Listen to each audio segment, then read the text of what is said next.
मीठू तोते की भुट्टे की फसल इस बार पूरी तरह तैयार हो चुकी थी।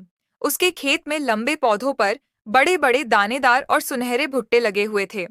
मीठू अपने खेत के बीच खुश होकर बैठा था और सोच रहा था।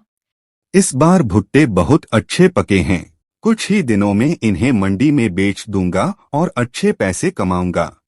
तभी उछलते कूदते और गीत गाते हुए दो कौवे कालू और उसकी पत्नी गौरी खेत से कुछ दूर आकर बैठ गए।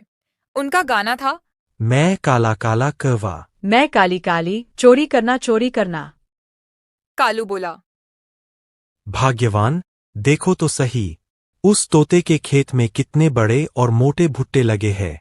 वो दिन भर इस खेत की रखवाली करता है। गौरी ने पूछा। तो फिर हम चोरी कैसे करेंगे? कालू हंसकर बोला। दिन में रखवाली करता है तो क्या हुआ, हम रात को आकर भुट्टे चुराएंगे। गौरी खुश होकर बोली। इसका मतलब आज रात भुने हुए मीठे भुट्टों की पार्टी होगी। दोनों वहां से चले गए। शाम होते ही मीठू तोता अपने घर लौटा। उसकी पत्नी हरियाली तोती ने पूछा। मीठू जी, क्या भुट्टे की फसल तैयार हो गई? मीठू मुस्कुराकर बोला। हरियाली, ये देखो, मैं खेत से एक ताजा भुट्टा तोड़कर भी लाया हूँ। हरियाली ने भुट्टे को भूनकर देखा तो उसके दाने एकदम मीठे और स्वादिष्ट थे। दोनों बहुत खुश हुए। हरियाली बोली। मीठू जी, मैं थोड़ा सा भुट्टा टुनी चिड़िया को दे आती हूँ, वो भी खुश हो जाएगी। शुक्रिया हरियाली बहन, यह भुट्टा तो बहुत स्वादिष्ट है। हरियाली ने जवाब दिया। कल हम अपने भुट्टों की कटाई शुरू कर रहे हैं। तुम दोनों माँ बेटी भी आ जाना, हमारी मदद भी करना और जी भरकर भुट्टे खाना। रात हुई तो सभी पक्षी सो गए, लेकिन चोर कौवे जाग रहे थे। कालू ने कहा। गौरी सुंदरी, समय हो गया है तोते के खेत से भुट्टे चुराने का। गौरी एक बड़ी सी बोरी उठा लाई ताकि भुट्टे भरकर घर ले जा सके। दोनों खेत की तरफ निकल पड़े। खेत में पहुंचकर उन्होंने भुट्टे तोड़ना शुरू कर दिया। कालू ने एक भुट्टा तोड़ा और उसके दाने खाने लगा। गौरी ने दूसरा भुट्टा तोड़ा। स्वाद के लालच में उन्होंने जितने भुट्टे चुराए नहीं, उससे कहीं ज्यादा भुट्टे तोड़कर और पौधे कुचलकर बर्बाद कर दिए। सुबह होने से पहले वे भुट्टों से भरी बोरी लेकर भाग गए।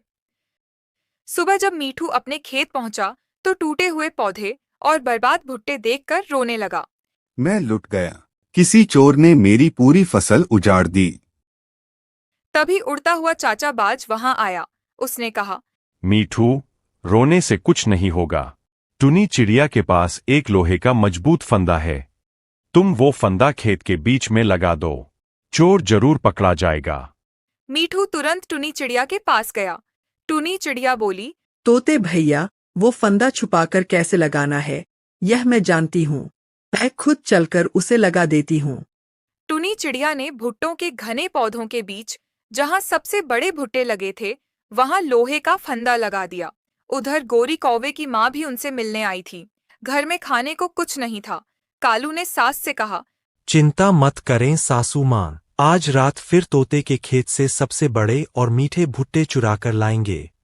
रात होते ही कालू, गौरी और उसकी माँ तीनों भुट्टे चुराने खेत में घुस गए। भुट्टों के घने खेत में जैसे ही गौरी सबसे बड़ा भुट्टा तोड़ने आगे बढ़ी, उसका पैर सीधे लोहे के फंदे में फंस गया। फंदे से बंधी घंटी जोर जोर से बजने लगी। टन टन टन। घंटी सुनते ही मीठू, हरियाली, चाचा बाज और टुनी चिड़िया हाथों में डंडे लेकर दौड़ पड़े। चोर कौवों की घेराबंदी हो गई। गौरी कौवे की अपनी माँ के सामने ही भारी बेइज्जती हो गई। कालू हाथ जोड़कर बोला। आज के बाद कभी चोरी नहीं करूंगा। गौरी की माँ बोली। चोरी करोगे तो सजा तो मिलेगी ही। इस तरह भुट्टे की चोरी करने वाले कौवों को उनके किए की सजा मिल गई। एक समय की बात है, एक छोटे से जंगल में राणो चिड़िया रहती थी। वह बहुत ईमानदार थी, लेकिन उसके पास कोई घर नहीं था। वहीं दूसरी तरफ एक कालू कौवा रहता था। वह बहुत लालची था। उसके पास भी कोई अच्छा घर नहीं था, बस एक छोटा सा घोंसला था। वह हमेशा राणो का मजाक उड़ाता था।